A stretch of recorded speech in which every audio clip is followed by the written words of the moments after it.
Bonjour à tous et bienvenue dans cette nouvelle vidéo. On se retrouve comme d'habitude pour parler films, pour parler séries, pour parler sorties et bien évidemment pour parler plateformes de streaming. Et cette fois-ci nous allons parler d'une sortie cinéma qui n'était pas vraiment attendue d'ailleurs pour le cinéma et surtout nous allons parler du meilleur genre de film. Vous le savez, le meilleur genre de film ce sont les films d'horreur et là on va être encore plus spécifique puisque nous allons parler slasher, torture porn, oui, et également survival, qui sont tous les trois des sous-genres de l'horreur et qui sont au cœur du film dont nous allons parler aujourd'hui, qui est le film X. Sachez que ceci n'est absolument pas une référence à des contenus un petit peu douteux, même si c'est un thème qu'évoque le film. Bref, on est en train de partir un petit peu dans tous les sens. Je vous laisse avec le générique, on se retrouve juste après.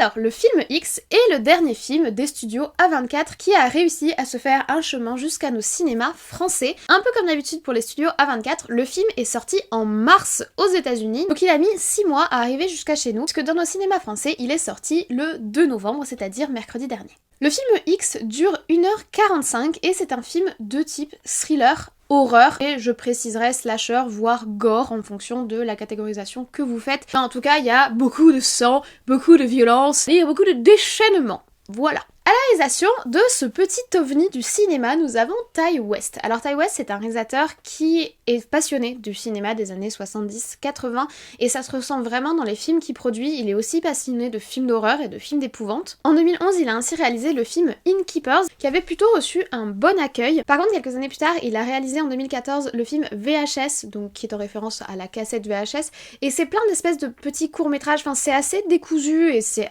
plutôt bizarre, enfin j'ai pas vraiment adhéré au concept, même si on sentait vraiment qu'il y avait une idée, proposer quelque chose de différent, ce qui était plutôt intéressant, et qui est quelque chose qu'il essaye toujours de faire dans son cinéma, j'ai l'impression. Et en 2016, il a sorti un western, dont il est également très fan du genre, qui s'appelle In a Valley of Violence. Alors moi je suis pas du tout fan du genre western, c'est un genre qui me laisse très froide, donc je pourrais pas particulièrement vous donner mon avis dessus, ni vous dire si c'est un bon western, mais en tout cas c'est encore une fois un film qui essaye de rendre hommage à des genres des années 70-80.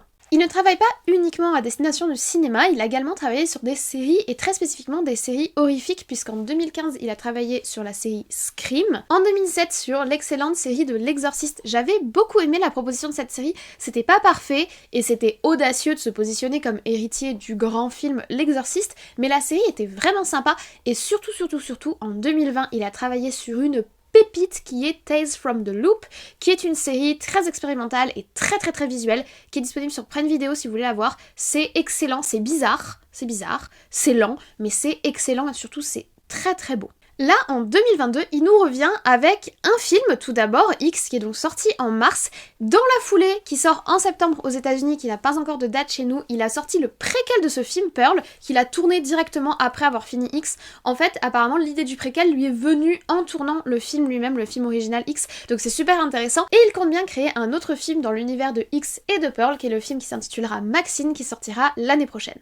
Tout cet univers, cette trilogie des films X, Pearl et Maxine, il les a développés en collaboration avec l'actrice principale, qui sera l'actrice principale des 3 films, qui est Mia Goth, qui a d'ailleurs la particularité de jouer 2 rôles dans ce film. J'espère que vous le remarquerez à l'image, moi je m'étais pas du tout renseignée avant de découvrir le film X, et quand je l'ai vu, j'ai réalisé, je me suis dit mais c'est la même personne, et rien que ça j'ai trouvé ça ouf, mais on va en reparler.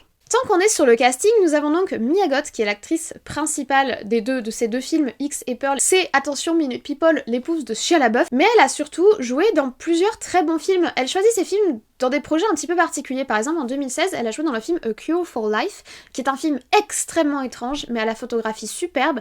Je vous le recommande juste pour l'étrangeté de ce que vous allez voir, mais personnellement j'avais apprécié. En 2018, elle a joué dans Suspiria, qui est un film pareil, assez particulier, mais assez fascinant également. En 2007, elle était dans Le Secret des Marrowbone, qui pour le coup, lui, est beaucoup plus classique, mais sympathique, dans une ambiance un petit peu horrifique. Et surtout, elle était dans un film de Lars von Trier, qui est son film de 2013, qui s'intitule Nymphomaniac. Elle était aussi d'ailleurs dans le 2e opus. Attention, le cinéma de Lars von Trier est très particulier. Pour le coup, le film Nymphomaniac, même s'il y a des trucs intéressants dans le film, il est aussi assez particulier. Lisez le synopsis avant de découvrir le film directement, parce que je pense pas que ce soit pour tout le monde. Côté de Mia Goth dans ce film, on retrouve Jenna Ortega. Jenna Ortega, on en a déjà parlé sur la chaîne, puisqu'elle était dans le dernier dernier Scream, qui m'a d'ailleurs particulièrement déçu, mais je vous renvoie vers ma vidéo si vous voulez en savoir plus. Et on va en reparler incessamment sous peu, par ici, puisque c'est elle qui incarne Mercredi Addams dans la série Mercredi, qui va sortir le 23 novembre sur Netflix, qui est réalisée par Tim Burton, et que j'attends avec une impatience non dissimulée. C'était d'ailleurs ultra frustrant qu'il ne sorte pas pour Halloween, mais bon, bref. Les temporalités de Netflix. Pour compléter ce trio d'actrices, nous avons également Brittany Snow, que j'ai beaucoup apprécié dans les 3 films Pitch Perfect, qui sont un petit peu mes Madeleine de Proust, puisque c'est des films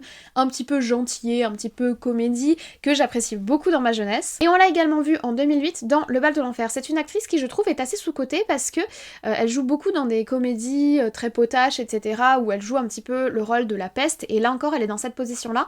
Mais c'est quelqu'un qui a, je pense, de bonnes capacités en acting, et qui mériterait d'avoir d'autres projets à son actif. En tout cas, c'est une actrice que j'apprécie et j'ai apprécié de la voir dans ce film. Donc je vous parle beaucoup du film, mais que nous raconte-t-il ce film au nom si intriguant et que je vous déconseille de taper dans la barre de recherche Google, sinon vous tombez sur des trucs qui n'ont apparemment aucun rapport avec le film en lui-même. Nous sommes en 1979, on suit un groupe de jeunes gens qui sont un petit peu dans une vie sex, drug and rock and roll, as you know. Donc il y a de la drogue, il y a du sexe, etc.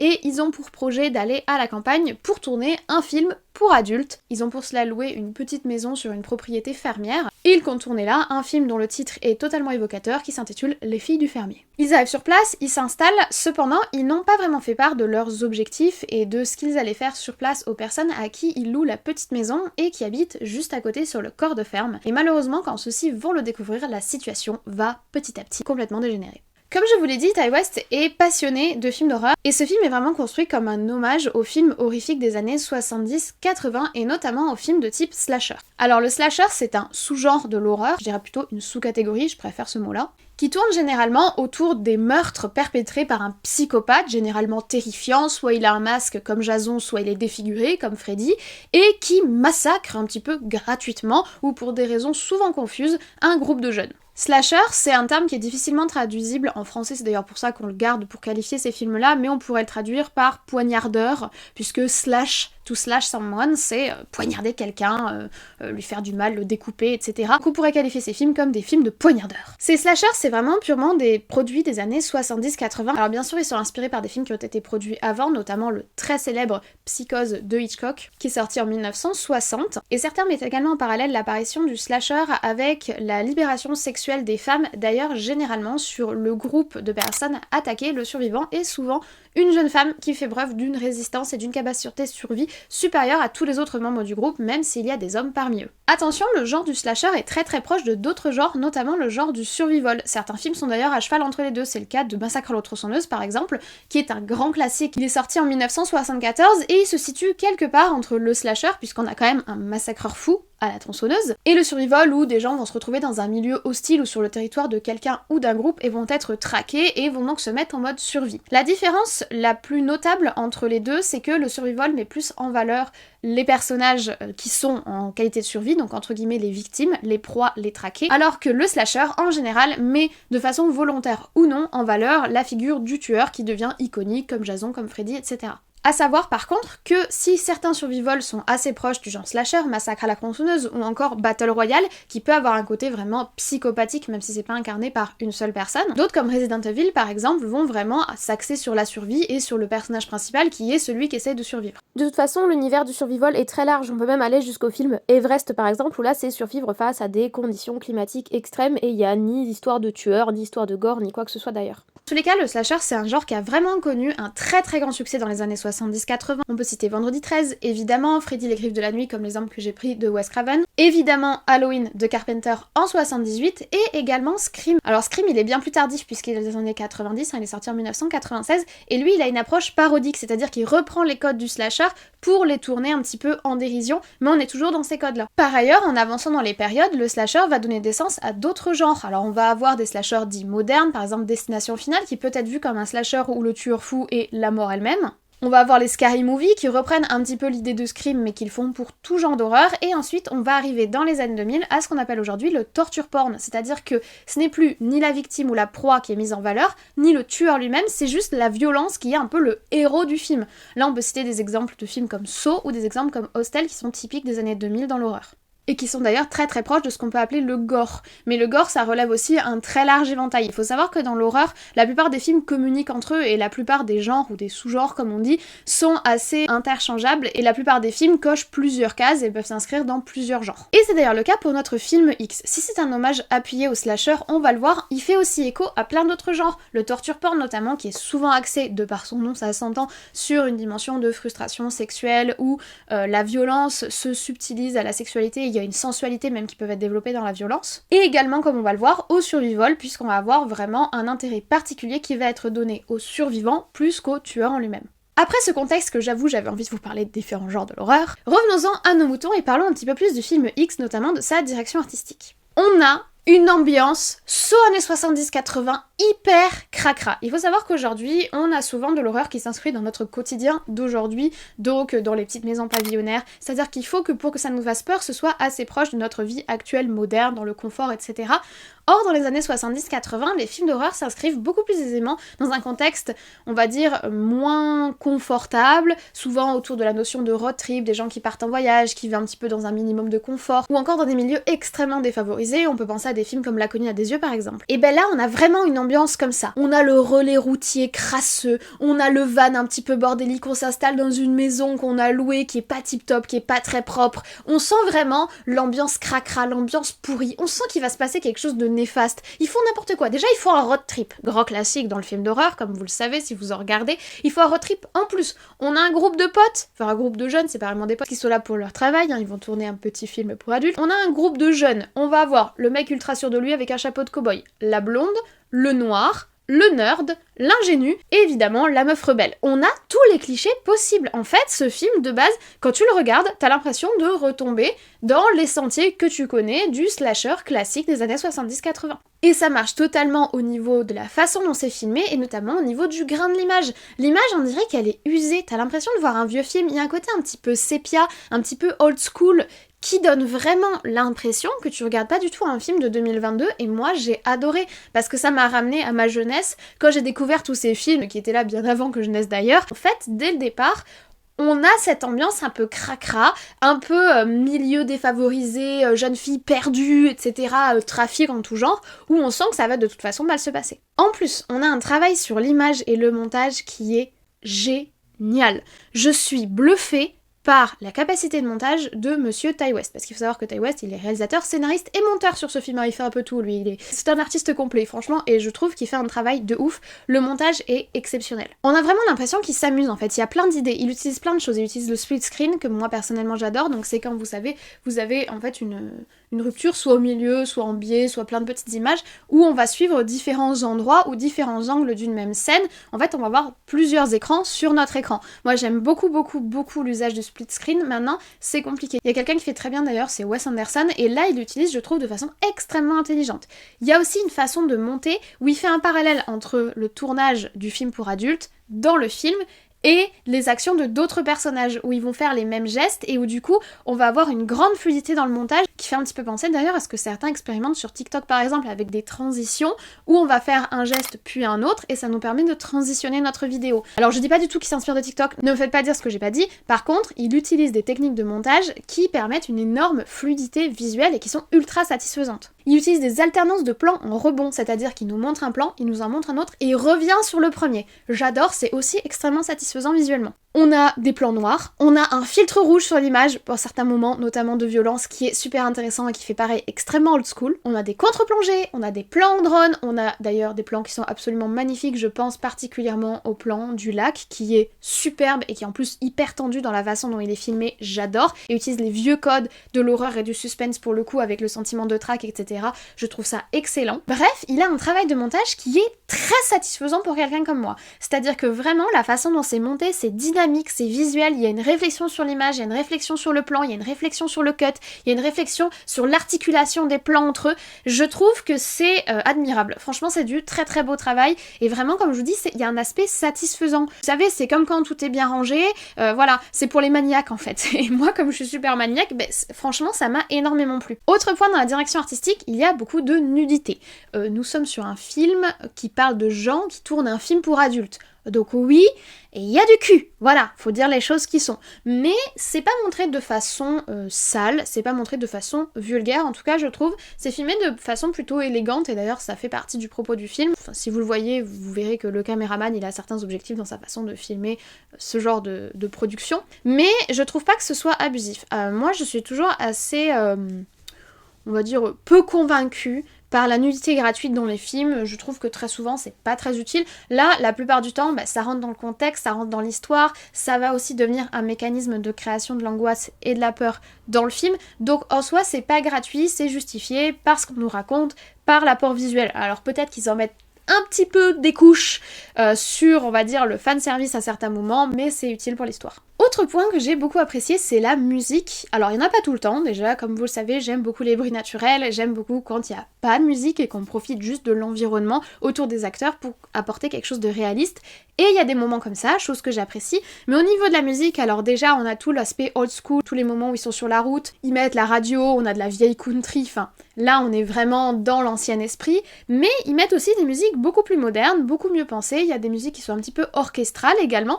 Et chacune accompagne très bien déjà les cuts, puisque le montage, qui est très intelligent comme je vous l'ai dit, est aussi associé à la musique, ce qui rend les choses encore plus satisfaisantes. On a un très bon stéréo, donc un très bon usage des deux côtés, si vous voulez, du 360 degrés sonore. On a un passage chanté qui est très appréciable et qui fait pour le coup très 70-80, c'est quelque chose qu'on voit plus trop, à part dans les Disney évidemment, et c'est quelque chose qu'on voit plus trop et qui fait rendre vraiment dans l'esprit road trip que j'ai beaucoup apprécié. En plus, Brittany Snow, que je connais donc par le film Pitch Perfect, où le principe c'est que c'est des gens qui chantent en a cappella, chantent extrêmement bien et c'est très agréable à l'oreille. Et évidemment, on a des cris.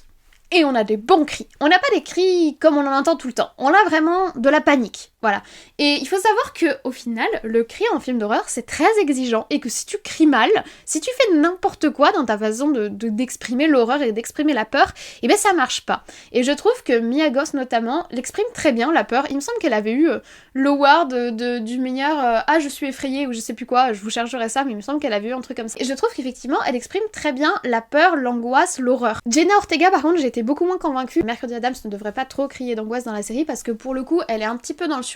Mia Goth en tout cas exprime très très bien la peur et passe très très bien à l'écran de ce côté-là, surtout que bon, le slasher, faut quand même qu'il y ait du cri, faut quand même qu'il y ait de la panique parce qu'on est quand même sur de la violence un petit peu gratuite et là c'est plutôt bien montré. Je vous ai parlé de la violence, il est temps qu'on voit un petit peu comment le film construit son horreur et construit son ambiance horrifique et violente puisque on est sur le genre, donc oui ça va être violent.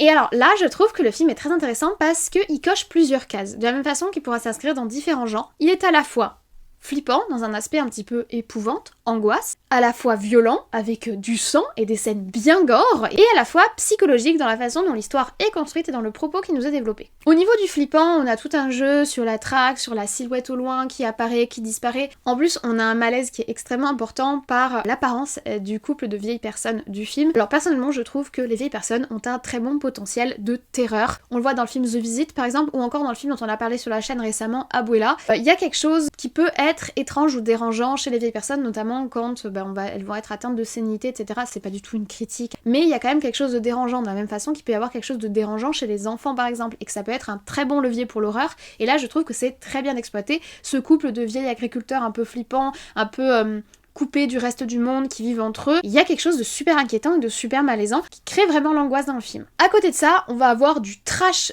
vraiment où on y va à fond, sur filtre rouge, avec giclée de sang au possible, fringues recouvertes de sang, violence bien gratuite, truc bien dégueu, ça fait bobo aux yeux, ça fait bobo au corps, ça fait bobo un peu partout, ça tape du marteau, bref, on a de la violence violente. C'est montré à l'écran, donc c'est pas pour les âmes sensibles, si c'est quelque chose qui vous gêne, je vous déconseille le film. Mais pour ceux qui apprécient le genre comme moi, il y a forcément l'aspect jouissif du slasher, dont on a déjà parlé quand on a parlé notamment sur la chaîne, le film The Sadness par exemple, qui pour le coup est même pas un slasher, c'est un film gore, mais il y a cet aspect-là qui fait partie des paramètres de ce sous-genre de l'horreur. Et pour finir, la dimension psychologique, elle vient plutôt de la façon dont l'histoire est construite. En fait, on sent que pendant la réalisation de ce film, et du fait du double personnage que joue Mia Goth, ils ont commencé à penser tout un truc qui est beaucoup plus large que simplement le film X, et je crois que c'est d'ailleurs pour ça que tout naturellement, ils ont tourné le préquel Pearl juste après, c'était pas du tout prévu à la base, et au final ils ont rallongé le tournage et ils ont tourné ce préquel juste après, parce qu'en fait, tout naturellement, tu sens qu'il y a une réflexion, un message, quelque chose de beaucoup plus complexe qui est en train de naître derrière les personnages qu'on nous a présentés à la base, et je trouve ça extrêmement intéressant. Je suis extrêmement intriguée de voir le film Pearl, intriguée de voir le film Maxine, parce que je sens qu'il y a quelque chose de plus. Il y a un message sur la religion, sur la frustration, sur le corps, sur la relation au corps, sur la sensualité, sur la sexualité, une réflexion autour de ça, et de son alliance et de sa proximité de par la frustration avec la violence. C'est très intéressant et j'ai envie d'en savoir plus, et je trouve bien d'avoir pas seulement de la violence gratuite si vous voulez, pas seulement du flippant gratuit, mais une réflexion derrière qui va, je pense, irriguer les 3 films. Je trouve que c'est très intéressant. Et ce sera mon dernier point, j'ai juste trop hâte d'en savoir plus parce que la fin est top. Franchement, c'est difficile de bien finir un film d'horreur et là, la fin est top. On nous introduit beaucoup d'informations, on nous en dit juste assez pour nous donner l'eau à la bouche et pour vouloir en savoir plus. Je suis déjà très heureuse que ce film-là, qui était destiné aux plateformes à la base et qui est difficilement arrivé en France, soit sorti dans nos cinémas. J'espère sincèrement que le film Pearl va aussi arriver jusqu'à nous et que le film Maxine l'année prochaine, ce sera le cas également, parce que j'ai envie de les découvrir ces films. J'ai envie d'en savoir plus sur ces personnages parce qu'on m'en a dit juste assez pour que j'ai envie d'en savoir beaucoup plus. Et ça montre déjà une grande intelligence dans l'écriture, au-delà de simplement faire du sang, du gore et du sexe. Parce que oui, on pourrait croire que la recette du film c'est juste du sang et du sexe, ben ça va vraiment au-delà et ça donne vraiment envie d'en savoir plus. Et en plus, avant même d'avoir sorti son film, avant même de savoir si son film avait du succès, il a tourné le préquel Pearl, ce qui montre que c'est un préquel qui est venu naturellement pour compléter l'histoire et que c'est pas un préquel pour l'argent, c'est pas une suite parce que le premier film a marché. Et j'avoue que c'est séduisant aussi comme idée, j'espère que ce sera aussi le cas pour Maxine. Alors en soi, Maxine a été annoncée avant même que Pearl ne sorte au cinéma, donc avant même qu'il sache que le préquel aurait du succès également. Donc pareil, je pense qu'il fait vraiment ce qui l'amuse, il fait vraiment ce qu'il a envie.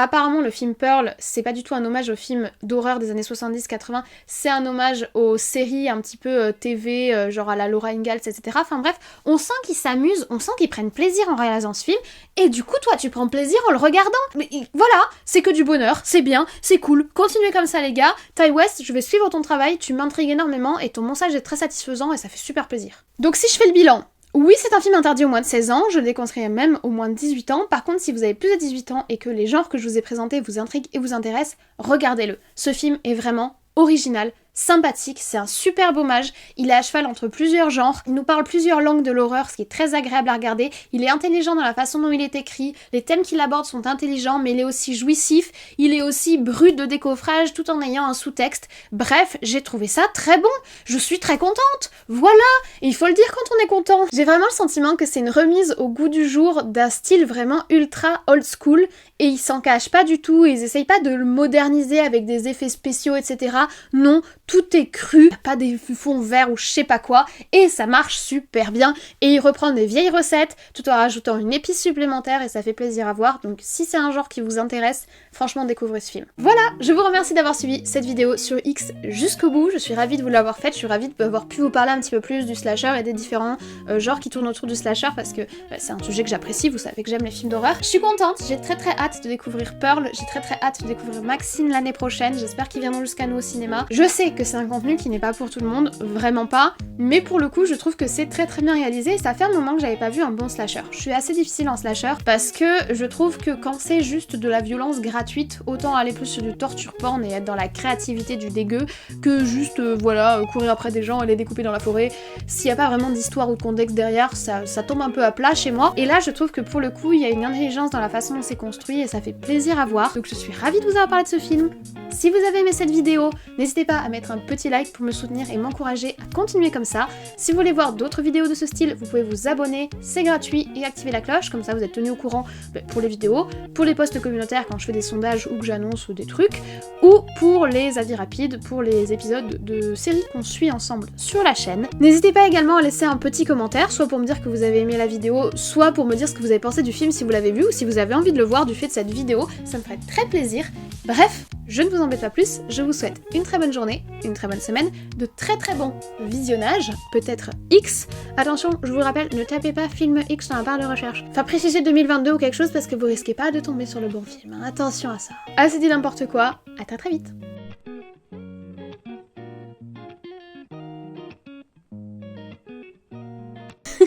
Salut la team des scènes post-génériques. En général, le début des scènes post-génériques que vous voyez du coup au début de la fin, qui est la fin de la vidéo, c'est moi avant de filmer. Here comes the sun, et je connais pas les paroles. Dites, est-ce que vous avez vu que j'ai changé le fond? Là, avant, il y avait Star Wars ils sont là-haut, vous les voyez plus. Et du coup, j'ai mis du Disney, et ici aussi j'ai mis du Disney. Et là, il y avait du Star Wars, là, il y avait du Star Wars. Bon, là, ça a pas trop bougé, même si j'ai changé les mangas de place ici. Là, avant, il y avait Demon Slayer, mais c'était des mangas noirs, et ça faisait pas joli sur mon fond, je trouvais. Du coup, ils sont partis tout en haut. Et j'ai mis un Sirius. Oh non, j'ai suicidé Itachi Sirius, et vous la voyez pas, c'est dommage. J'ai aussi, en fait, c'est Sasuke version Hello Kitty. Enfin, Sanrio, je crois que ça s'appelle, la collab. Et on dirait mon Sirius qui fait du cosplay. Voilà. C'est beau, hein. Ah, des contenus de type pornographique. Avril, mai, juin, juillet, août, septembre. Et notamment sur la chaîne du film... J'ai pas pu m'en empêcher, hein, de vous dire que ma première, quand j'ai voulu chercher des informations sur le film, j'ai tapé littéralement film X, mais j'ai pas réfléchi, vous voyez, j'ai pas réfléchi. C'est pour ça que je vous l'ai dit 15 fois dans la vidéo, parce que moi-même, je me suis étonnée de ma propre stupidité dans ma recherche, parce que j'ai pas du tout réfléchi, j'ai tapé film X et je suis tombée sur des trucs, c'était pas ce que je cherchais, pas du tout ça que je cherchais. Donc faites attention, parce qu'après vous allez pauvrer votre historique et Google il va être tout choqué. Pas tout ça, mais c'est le retour au travail, hein. C'est fini de glandouiller, c'est fini les vacances. Allez, ciao, à la prochaine.